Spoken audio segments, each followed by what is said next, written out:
I think he's in such an awkward spot, right? So if you weren't here last week, Dee came up and mentioned that we had a team of parents and leaders that worked to fill our junior high leadership position, which is our junior high director, and he announced that Dominic, who is an intern and serving in an interim role, is in that role. If you weren't here, that was announced, but then I put myself in his shoes, and I'm like, every time he's got to be like, my dad, the pastor, but he's got to roll through all these things, so we're just going to go easy on that guy while we work this out. But here's the thing. If we haven't met, my name's Carlos. I'm so glad we could be together. We're in this series called Like a Good Neighbor. Let's just practice like a good neighbor. You don't even have to, you have to be your first week and you're like, I did something right. I know that we're not really about State Farm, but it's funny how ideas stick in your head. I had like a red polo and khakis I was going to wear, and I was going to be like, hey, and then I thought, don't always be such a fool. And so I just decided to come up, and I want to talk to you today about us, about God, about our neighbor. I want to just maybe acknowledge and be real for a second. So we're in this conversation like a good neighbor. It's 2 weeks. For 8 weeks, all fall, we talked about what does it mean to follow Jesus? What does it mean to be with him? What does it mean to be like him? What does it mean to do as he did? And then for 2 weeks, we just revisited, he shares what that is. That's not the big mystery. It is to love God with all your heart, your soul, and your mind. That's the first and most important. It's what leads us to gather here. To love your neighbor as yourself. We're going to revisit that story today and take one step deeper into how do I know who my neighbor is? Because we're very interesting people. I think you and I, we all have like a mental VIP list, right? They're very important people in our lives that we have extra room for them, no matter what they do. Now, I might stand up here and be like, it's your family, but then I talk to some people like, you don't know my family. Like, they're not on my mental VIP list. They're on my mental non-VIP list. And so we start to think through this, and I go, we're really interesting people. We're a little bit complicated. Something like this. What you put on pizza can divide us, right? Like, are you a Team Pineapple person or everyone else in the world? Let's get a quick straw poll. Who's Team Pineapple in here? Okay, hey, you're sitting by these people. And then everyone else is like, are you kidding me? Is there another church starting soon? How do I get out of here? And then we're even worse when we get around our sports teams, right? Now, I get it. I got a lot of feedback last week. There's some big rivalries happening today. But this week, I overheard a conversation between two of these people. Okay, our student pastor, Boomer Sooner, D. Smith, that's an Oklahoma guy. And Jamie Soma, who's part of this church, he's a Texas guy, and they played a month ago. D, who won? Oh, sorry. Okay, you see right there, he should have been like Texas won, because I'm for everybody. But instead, he and Haley had an emotional moment, and they're gone the rest of the Sunday. Now, one of the biggest rivalries in football, longest, is happening today. And I don't bring it up. Because I like to pick on certain people. So I thought about this one. What about these people? Right? That's why I put it up there, because none of us are on these teams, and we can all be united as one. Sorry about that. We can all be united as one against them. Here's what I'm trying to get at here, okay? Imagine with me, I don't do this a lot, but aliens show up. I don't spend a lot of time on this. They show up, and they watch you. And they're very interesting. They seem to get along generally. Their clothing is not all that different. They live in the same neighborhoods. Everything about them seems similar. And then they went to a pizza place, and they were like divided over what was on their pizza. Or it was Sunday, and they had some clothes on, and apparently whatever shirt you wear determines who's in and who's out. From alien life perspective, it'd be very confusing about how we determine who's on our VIP list and who's not. Well, there's a moral theorist, a psychologist, Peter Singer, some of you studied or read about him in college, who did a lot of work on this idea of moral theory. That there's an expanding, being a virtuous person means that your circle of moral goodness expands. Now, Peter Singer's brilliant, much more brilliant than I am, and his work has been brought into a lot of the field of psychology, but it's interesting, and he's applauded for his work. It's not his idea. Jesus subtly introduced, in such a dramatic way, it changed the course of human history, that there's not a circle where you should limit your love. Jesus introduced that. Jesus practiced that with people that everyone was shocked how it was practiced. And so Peter comes along and writes an excellent work on moral psychology, and it grows and it's introduced. He's not wrong, but I don't want to give him all of the credit. So what he's talking about is the moral circle. I'm going to do a little artwork with you today. I am not a psychologist, nor am I a college professor. Oh, there's a college professors in here. They're like, it's obvious. So what we're going to do, though, I just like to take a moment and introduce you to the idea of the moral circle, because it's what we're going to test against the teaching of Jesus today. So the moral circle is this idea. It's actually wildly straightforward. It's this idea that there's you exist, and that you have created in your life an imaginary circle where you've decided the abundance of my love will be delivered here, and I will not waste love out here. This is Peter Singer's idea, right? But is it really his idea? So here's how it plays out. In our moral circle, we've got people that we believe are just, it's not always easy, but we should give them our love. It's not, it costs us something, but we're going to try again and again and again. And then we have this invisible line where we're like, there's people out here. So today, if you're a Seahawks fan, your Niners are out here, right? I see some, like that. That's just kind of how this works out. So this is the moral circle. I'm going to give you a really quick illustration for how you might think about this. Most of us like to eat out from time to time. Because you go to a restaurant. You find out that somebody you like, someone you care about, or someone connected to someone you care about, just got a job as a new waiter at the Italian place in Bound Crossing. I'm like, okay, I'm learning this stuff. It's a new restaurant. I'm going to be there. And you're like, okay, hey, we're going to go out this weekend. Let's go to that place. While we're there, let's make sure they wait our table. We want to really help them get started. Well, they're really horrible at their job. They can't remember the menu. They get it all mixed up. You don't even get water, right? Anybody drives you nuts. You're like, I'm a big water drinker, so I'm thirsty the whole time. But you know what? I love them. I've got extra love for them. So you don't give them that look. You say you're going to get it. You maybe give them a little lighthearted teasing. You make a joke about how their tip's gone. But at the end, you tip them. You're like, hey, they're just starting. We're in their corner, right? So you decide to go back. They say, I'm working again. Go back. They're sick. There's someone else. Someone else's friend is your waiter. Someone else's daughter is serving you. Someone else's son is at your table. They do the same thing. They forget the water, they mess up your menu, and the whole time, without even acknowledging it, you're like, they're such a jerk. Can't they do their job right? I should make a complaint to the manager. You know what? I started my tip at 18 because I'm sick of tipping culture. Started at 18. It's down to 15. By the time this meal's over, it's going to be at 1 or 0, or I'm going to ask for a free meal and put some hair in my whatever. Like, we're going to go through this, right? Now, I use this as an example simply to say, I'm not here to teach you about moral circle, right? But this idea, what you see in front of you, Peter Singer talks about it, but Jesus knows it is in our hearts. So we're going to talk a little bit about how this plays out. We want to put it to the test as we go today. So what is the moral circle? The moral circle is simply, we show kindness to our kind. Anyone who's read a little bit of human history, it's hard to argue this. Anyone who woke up this week, got out of bed and went about their day, it's hard to argue this. We show kindness to our kind. But I want to define kind because we show kindness to the people that we think are our kind. So who is the kind? Kind is, these are the people I'm going to give my love to. I have a finite amount of love. It's not inexhaustible. Someone is deserving it, someone else isn't. You just think about this, you go, that makes sense. I have a family. I'm not going to wake up every day, leave my family behind, and go look for someone to spend my resources and my love and my attention and my forgiveness and my grace. I'm going to start in my home. So there are some natural limits here, but just bear with me and let's test it. Again, I'm not here to talk about the moral circle. I don't think it's a life-changing idea. The moral circle, though, is an invisible line we draw to determine who our people are. This is worth talking about because Jesus was asked about it. When he was asked, what does it mean? What's most important? How do I follow you? So I'm going to ask you a question to start. Super low-hanging fruit. Suggestion, first of all. You're with someone you know. Turn to them and be like, of course you are. And then start talking about other people. Okay, so you're going to say, who's someone who's easily comes to mind as part of your moral circle? Also, if you're near someone who's sitting alone, turn to them and be like, you're in our moral circle. Don't leave them alone and be like, hey, it's really obvious who's in our circle and who's not here. Okay, so you get a minute to answer very low-hanging fruit. If the moral circle idea is true, who's in your moral circle? We'll be back. And please mention who you're with. We'll be back in a minute, okay?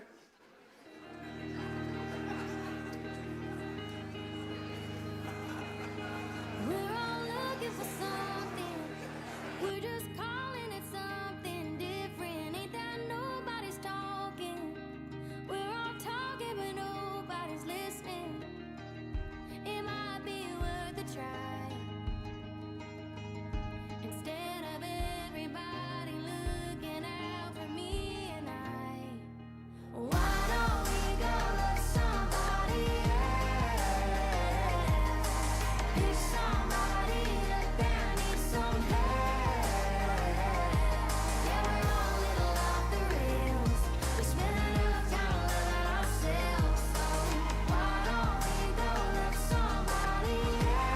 Take like 10 seconds.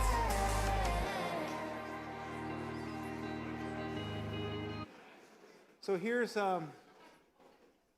why this is an important conversation. Last week we looked at what does it mean to be a good neighbor.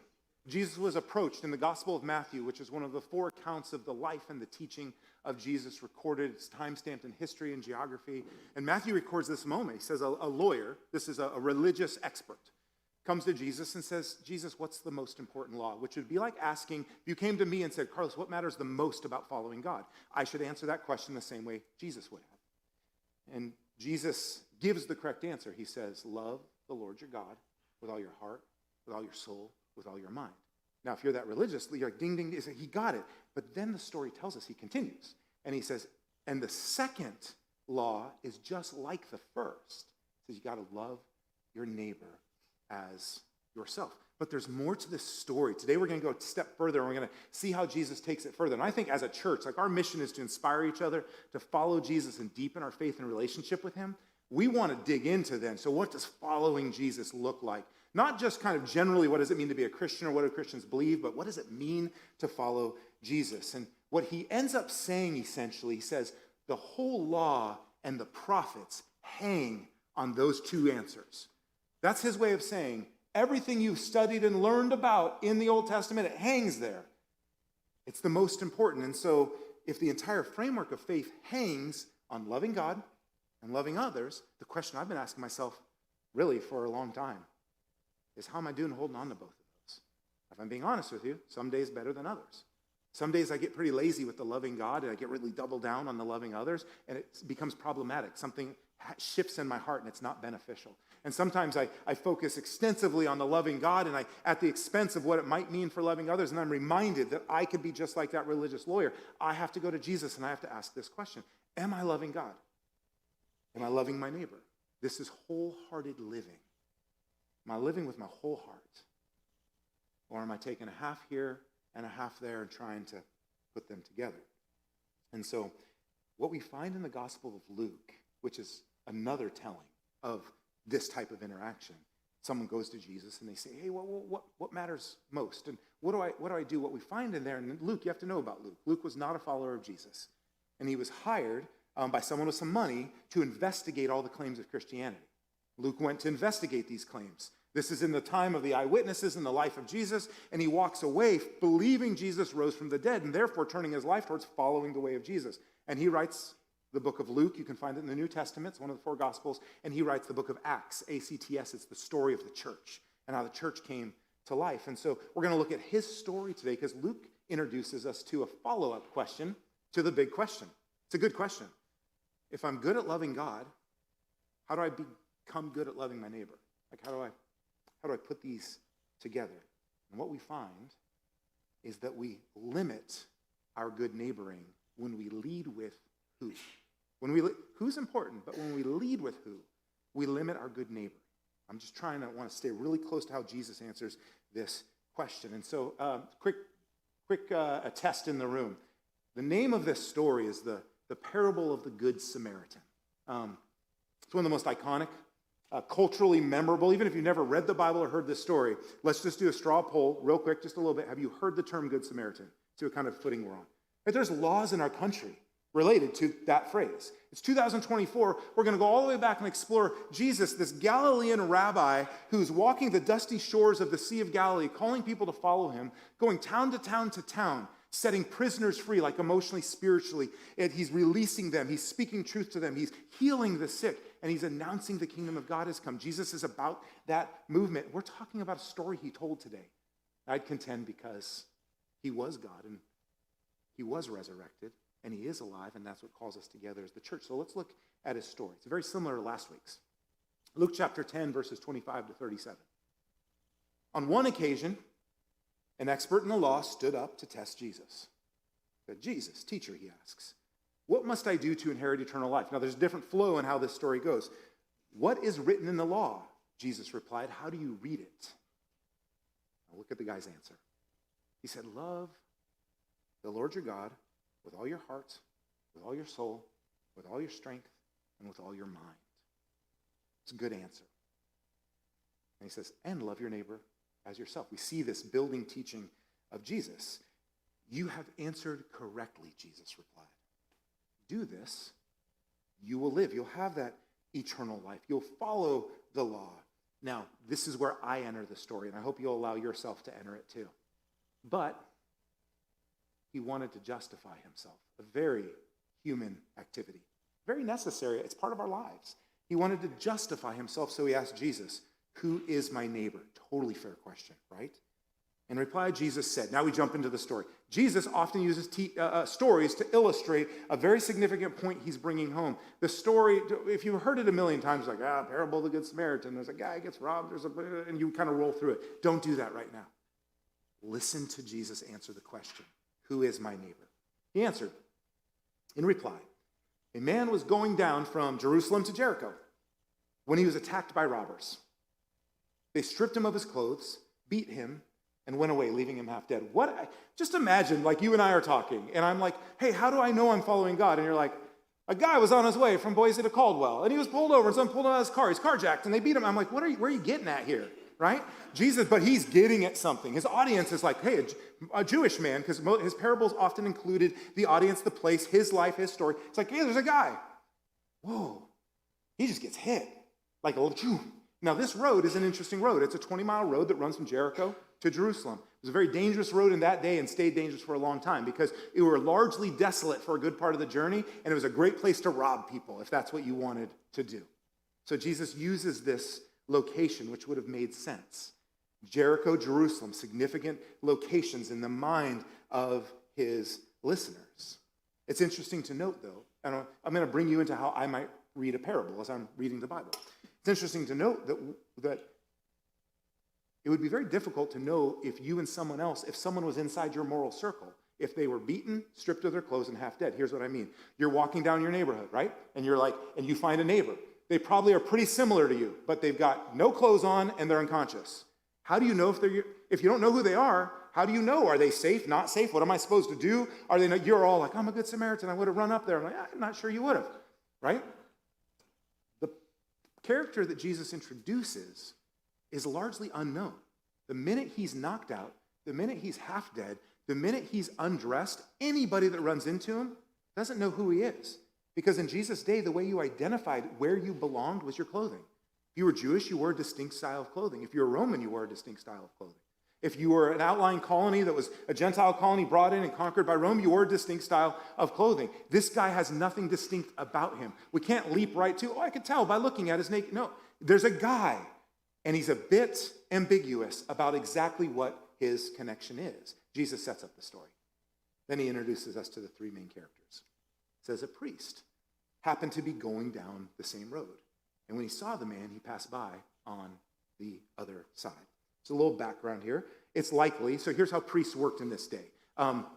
This is probably the guy who's got my job to some degree. But priests were Israelite men who were selected to serve in the priestly capacity. They would get their number would be drawn up, and they would leave their hometown, go into Jerusalem, and do their priestly job for a series of time, and then they'd return home. So they didn't all live at the synagogue or live in the... So this guy is traveling between Jerusalem and Jericho. He's a priest. Putting it into the timestamp, he's probably on his way to work or on his way home from work. His religious duties have been called up. Now, don't do this, because we do this a lot. Oh, the priest is such a piece of garbage. He didn't do the right thing. No, allow these people to be who they are in the story. The priest had a few things he had to consider. He was required by law to help his neighbor as long as his neighbor was part of his ethnic community. He doesn't know for sure, is this guy's Roman, Gentile, Jewish? You can't tell, so that's strike one. I don't know if I should go over. If it's required by law, I'm going to do it. But the other thing is, as a priest, you could not touch a dying or dead body and go about your religious duties. And the guy's unconscious, half dead. I don't quite know what half dead looks like, but it's not good. Okay? So he's there. So the priest makes a pretty reasonable decision. I'm not sure. Now the priest, it's a good job. He's probably got a donkey. It's probably, like if you're upper status, you got to travel with some vehicles, right? Donkey's a vehicle. He's got his donkey. So he's the first character. Jesus introduces this character. His audience would have been like, okay, that makes sense. That makes sense. The priest has got his religious duties. He's doing what he has to do. He's guarding the law. He's making sure he doesn't ruin his make himself unclean by touching a dead body. So Jesus goes down. He goes, okay, so too, a Levite. This is like the backup priest, the not so good priest, like an administrator to the priest who never can be a priest is sort of what the picture is here. Not a bad job, just lower status. So the Levite, when he came to the place and saw him, he passed by on the other side. So you start to get this picture. There's a road between Jerusalem and Jericho. It's a dangerous road. There's a naked, half-dead man laying there. Something's happened to him. First person goes by, they take reasonable steps. Next person goes by, and we find out he does the same. The Levite probably has a few different scenarios. Levites didn't regularly own any transportation. They didn't have that kind of money. So he's probably walking, doing this 20-mile walk, one full day walk. He sees a guy, he's like, I don't know if you ever tried to pick up, he can't do it. He goes, I could go maybe check on him and bandage his wounds, but I don't know if I don't know if I'm required to. I don't know if it's going to make it hard to do my job. So he passes by. That's the pretty well understood background of this story. We want to be a little patient with these characters. They're not the villains, right? And then we're introduced to the hero, and it's pretty stunning. He says, but a Samaritan, as he traveled, came where the man was. And when he saw him, he took pity on him. It just means his heart was warmed to him. He felt like he should do something. Now, Samaritans, it's such an interesting introduction. If you were in the audience, you would have gasped. You would have thought, oh, no way, Jesus. We don't include Samaritans in our stories unless they're the villain or unless we're opposing them. And here's why. Because Samaria was this hillside territory that was not part of Jerusalem and Jericho. It was pushed to the side because Samaritans followed the 5 books of the Old Testament of Moses. The Pentateuch, the first 5 you find in the Bible if you open it up. They believed those books. They even had their own temple. They did their own practice to God.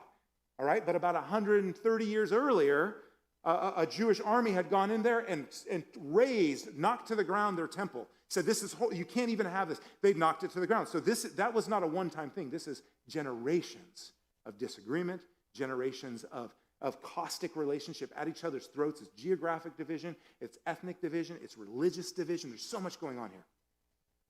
Well, in about 20 years before Jesus tells this story, there was Passover. There was a pilgrimage into Jerusalem, and a group of Samaritans snuck in, and they had bags of bones and other things from dead bodies. And they got into the temple, and they scattered them around the temple so that the temple couldn't be used, and none of the practices could be done. That's the type of, so Jesus' introduction is a big deal here. It was so much so that if you lived in Jericho and your husband was just kind of being a, hardhead, you'd say, stop being such a Samaritan. It was actually a slur or a put down to call somebody a Samaritan. Jesus himself, some of the religious leaders said this about him. Aren't we right in saying you're a Samaritan because you have a demon? Do you see the tension in the introduction of what's done here? Religious priest, religious Levite, what's going on with this last one? Look what happens. The Samaritan, he bandaged up his wounds. He poured on oil and wine. Guy was probably a merchant to have oil and wine with him, to be traveling between these 2 cities. He just probably didn't have a little flask of oil and wine with him, but we don't know. Then he put the man on his own donkey, so he had some money, and he brought him to an inn to take care of him. He would not have brought him to a Samaritan inn. The guy would have never woke up the next day. So he puts everything on the line. Then look, it says the next day, he took out 2 denarii, a couple days' wages of his earnings, and he gave them to the innkeeper. He said, look after him, he said. When I return, I will reimburse you for an extra expense you may have. Jesus is done with this story. He looks at the lawyer, the religious, really someone who's very good at understanding what it means to follow God. And he says, which of these 3 do you think was a neighbor to the man who fell into the hands of robbers? Such a pointed question. And the expert in the law replied, the one who had mercy on him. Do you notice the switch that happened during the story? It started with, who am I supposed to love? And it ended with, this is how you're supposed to love. It started with, who's my neighbor? And it ends with, who acted like a neighbor? Now, the lawyer wanted something categorically black and white. Jesus, look, you've got the answer. Tell me, who's supposed to be in my moral circle? Tell me so I can live my life in such a way. I got to know who's in here. And Jesus goes, I'm so glad you asked. And he tells a story that excludes the invisible moral circle boundary. Your neighbor, my neighbor, is not the big question, because Jesus said, go and do likewise. Now, this is like haunted me. It sticks with me because I want to know who my neighbor is. I really do. Wouldn't it make life simpler if you follow Jesus and he told you exactly where and who, and your love was supposed to be extended.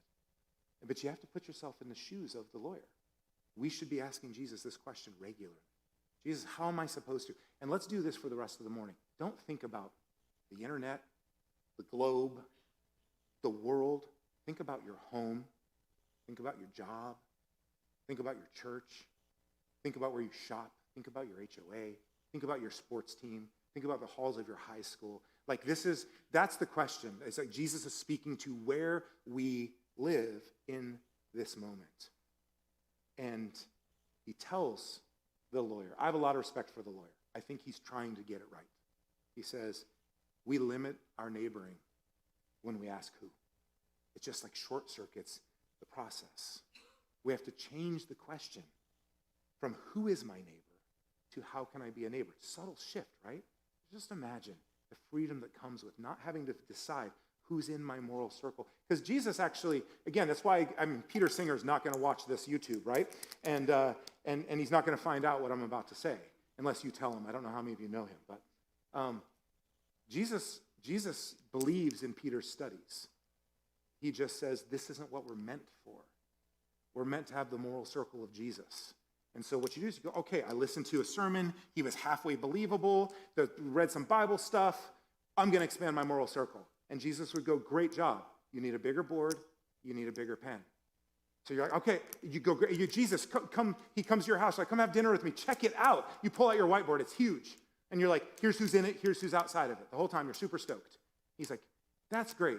Did I tell you about the time you needed a bigger board and a bigger pen? And you start to realize over time that there's not, Jesus's moral circle encompasses somewhat like 8 billion people. Mine, on a good day, it's got like 5 in it. Okay, apparently you're more righteous than I. So I think about this. I go, I'm trying to be honest with you here too. Like, this is a real tension. This is a real question.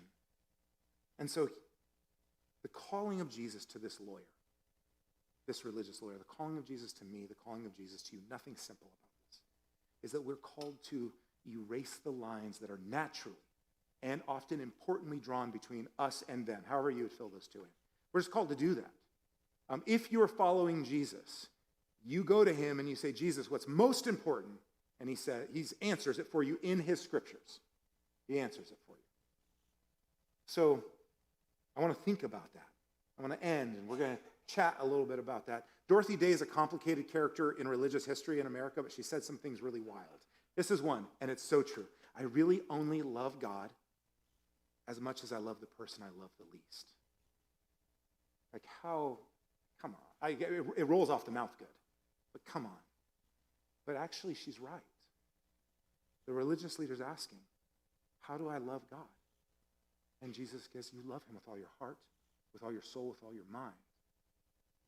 And just like that first one, you love your neighbor the same way I love you, the same way you want to be loved. It's really wild, wild stuff.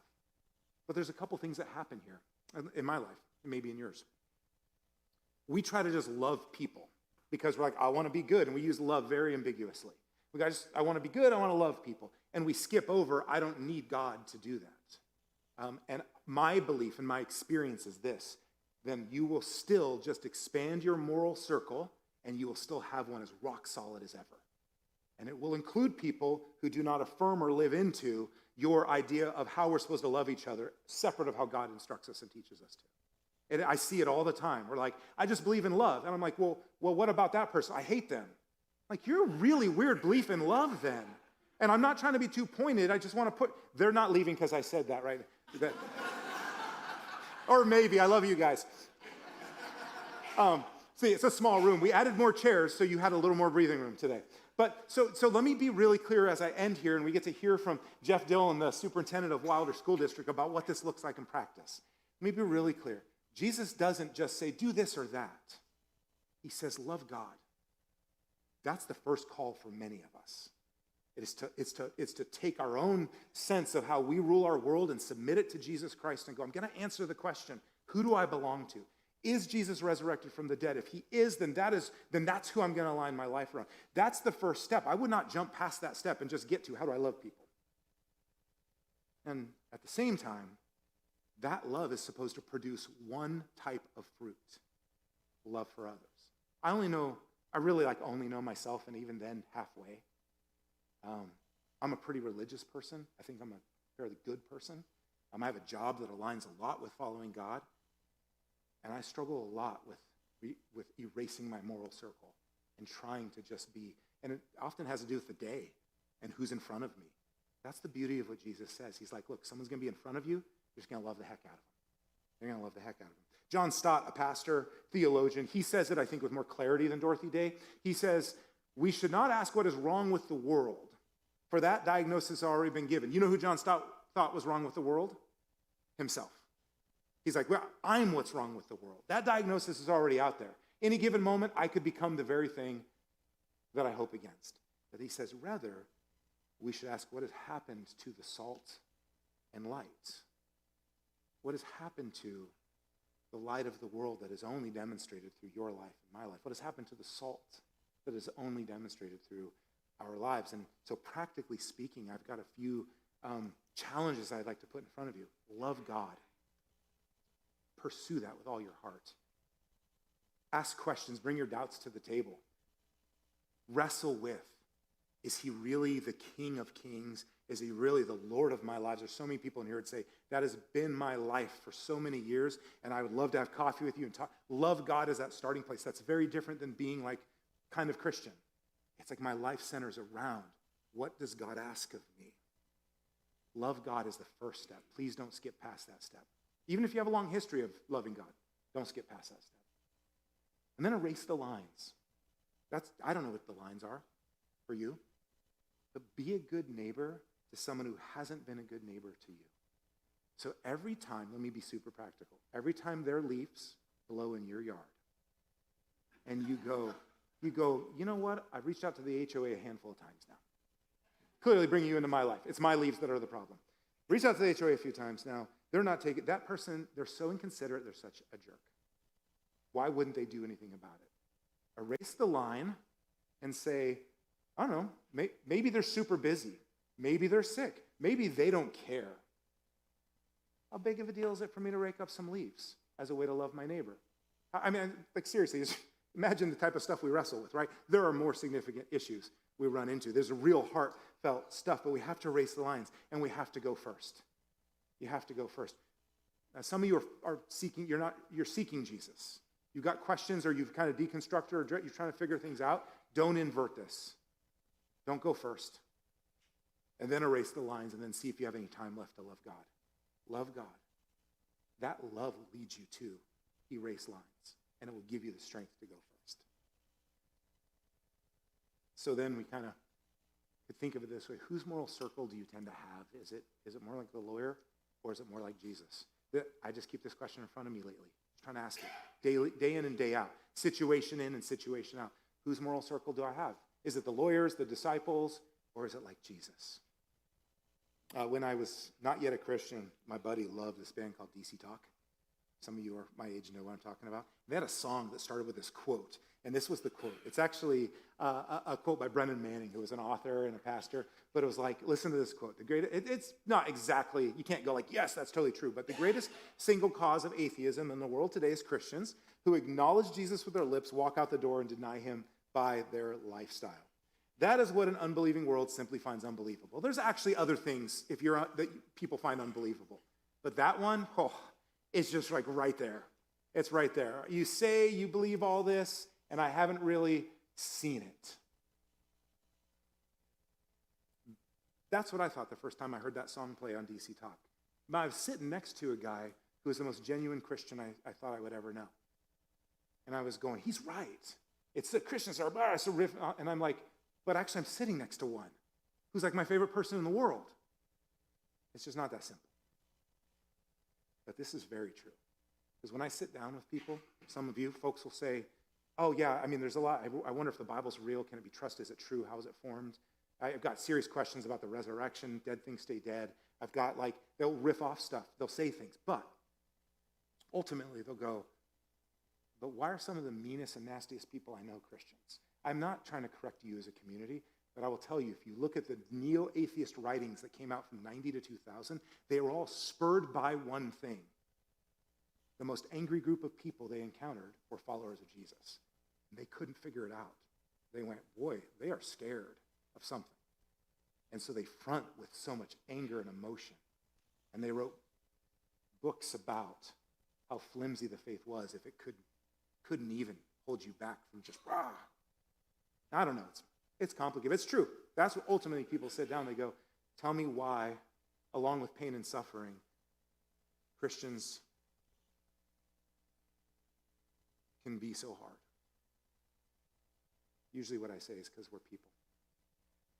That's not an excuse. It's just a reality. So we're going to talk about what this practically looks like for us. Jeff Dillon, who's the superintendent of Wilder School District, is here today. And I shared last week, I said, you know what? What about this? What if the doors of our church closed and people cared? Jeff's a partner for 14, 15 years. I tried to trip him on his way up. Would you welcome Jeff up here? Thank you. Poor guy has to sit through all three services and realize how the sermons are like, woo, they go all over the place. So good job. Jeff, thanks for coming out. It's your day off. Wilder Partnership means so much to us. It has so many different iterations. It's a way that we look at our moral circle and go, you know, it's a couple towns over, but you are our neighbors, and we've been invited to love you. And so we've been doing this project. I'd invite you, we talked about it's not a sales pitch. This is a partner from a local school district. Also happens to be a follower of Jesus. But would you take a moment and let us know why this makes a difference? Thank you. It's an honor to be here. I've served in Wilder for 17 years in a few different capacities. Actually, Wilder is my hometown. I left for a long time, and my mom said, hey, why don't you come on back? So I did. So I've been there for a long time. So I was there 14 years ago when this partnership started. And so just raise a hand, how many were here in this church that began this partnership? You were here when the partnership began. On behalf of the Wilder School District and myself, thank you for launching that for our community. It's impacted our kids and our families more than that you will ever know. I think you get the thank yous from our families and our children. It's important to understand that the community that in Wilder is unique. Is really a farming community where we have a lot of our families serve the farmers in the area, so there's a lot of migrant workers in our school district. We have 30% of our kids qualify for migrant support because of the mobility of our families. We have about 25% of our students are learning English for the first time. That's pretty high, and we're in that 85% of our kids live in poverty and below, according to the guidelines for poverty. So our parents quite often have to choose whether or not they're going to put gas in the tank or buy a gift for their children for Christmas. And so when you provide that gift for our children, it impacts our families significantly. Because now our families, our parents can make a decision on, wow, I can put gas in the car, or I can make sure the rent is paid. So we greatly appreciate, because this sometimes is the only gift some of our kids will ever receive is from you. And it's important to understand this from the adult perspective. Sometimes we think about the kids, but what you're doing is providing a ministry to the parents as well. So as you're partnering with the Wilder School District and providing a gift for children, think about that gift is not just for the children, but actually meeting the needs of the parents and families, because they're desiring is to get out of poverty, and sometimes it's hard to do. And your gift is a blessing. Thank you for this partnership for the last 14 years. It's a blessing, and it's a true blessing. May God bless you for what you're doing for our community. Yeah, thank you, Jeff. Could we put our hands together for him? Thanks for being here. Thank you. I love that he's willing to come out, spend the Sunday with us. When you leave this room today, the table's set up on the right. There's ages, grades, genders, and you can look through and decide how you might want to participate. It's just one of the ways that we love our neighbor and embrace the world. It's one of the practical ways we go, what does it look like to not give into this system, but to give into the system of Jesus, where we're constantly expanding who comes in front of us for our love. So thank you. What we're going to do is end with a question and sing together, but I'd like to get us thinking along these lines without the music yet. What boundaries or conditions do you place on your love? And I'm not assuming you do, but sometimes you do. I do. What boundaries or conditions do you place on your love that Jesus might be calling you to remove? It's a prayer question. It's not a rebuke.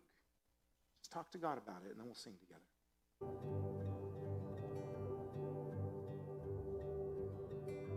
Well, I won't back down.